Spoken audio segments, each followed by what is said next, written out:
Jesus in the violet light of eternal embrace. The night was quiet, yet it was alive with mystery.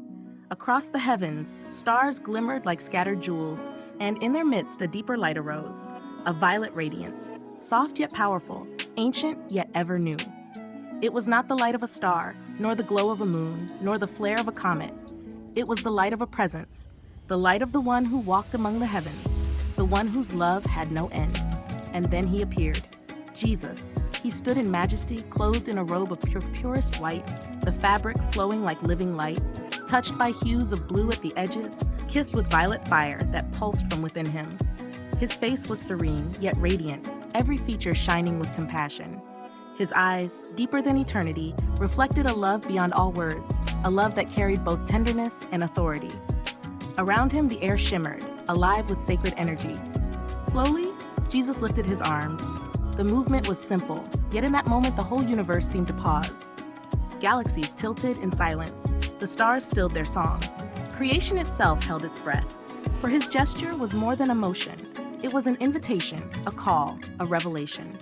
His arms opened wide, as if to embrace the entirety of existence, as if no soul was too far, no heart too broken, no life too small to be drawn into his embrace.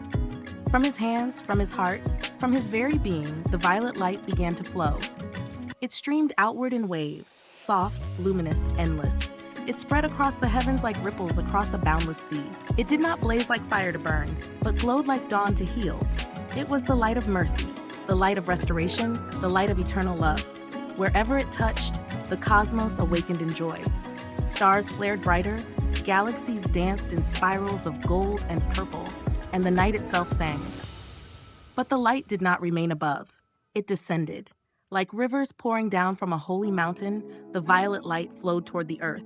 It passed through the veil of the sky, spilling across oceans and mountains, fields and deserts, villages and cities.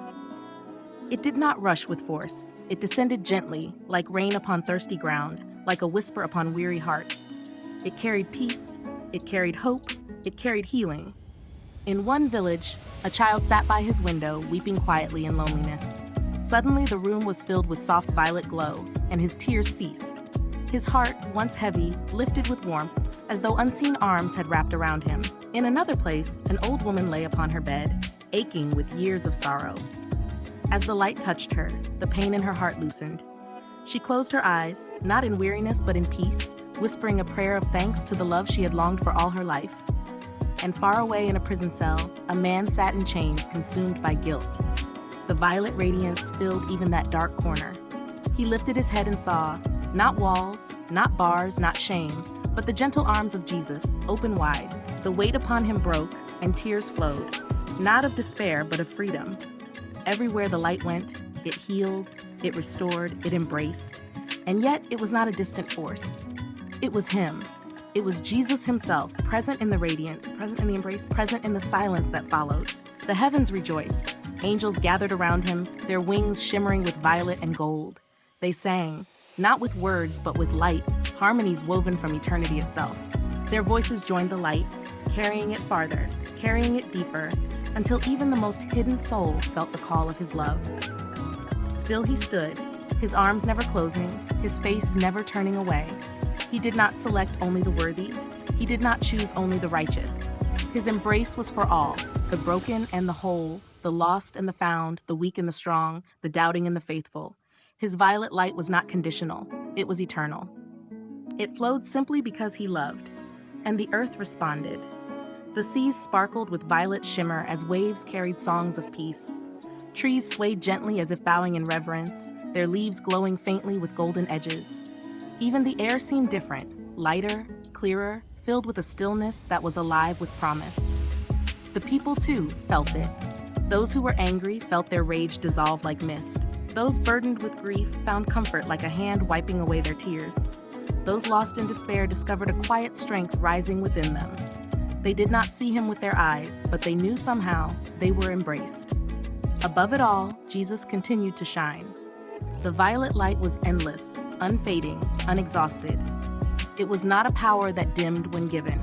The more it poured out, the brighter it became. His arms remained open, stretched across time and space, as though he was holding together the entire universe. And indeed, he was.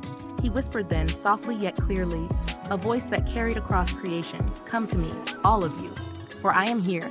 My arms are open, my light is yours, my love has no end."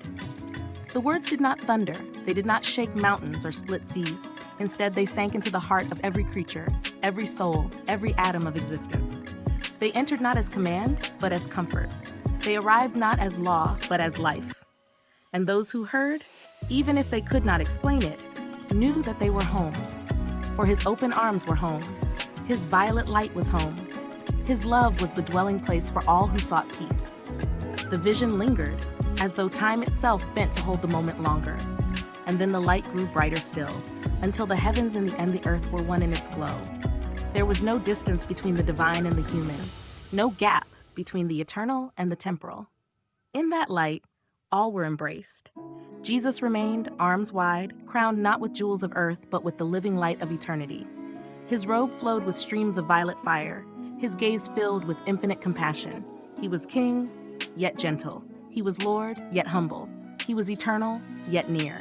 And as long as his arms are open, as long as his light flows, there will always be hope. There will always be healing. There will always be love. The stars themselves seem to whisper it into the night. Here is the one whose embrace never ends. Here is the light that heals all wounds. Here is Jesus, the eternal embrace, the violet radiance, the love without end.